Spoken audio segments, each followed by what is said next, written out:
I'm Carolyn, your ProTouch running coach. If you want to melt off a couple of pounds while running, you need to pay attention to your diet too. Otherwise, you might fall into temptation to eat too much after every training session.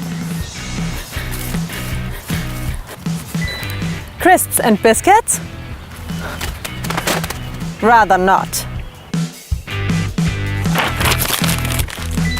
Don't eat too much before running and stay away from anything that is hard to digest. That is, not too much fat or protein. Forget about sweet drinks. There is a lot of hidden sugar in them. Clearly, the best thing you can drink is water. Pros add a bit of salt so that the body can absorb it more quickly. Don't overdo it. It shouldn't taste bad.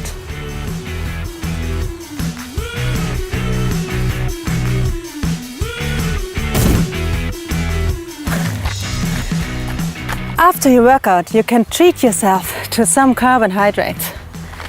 You need to restore your energy after all. However, that doesn't mean that you always get to eat cake after working out. You can find more tips on protouch.eu.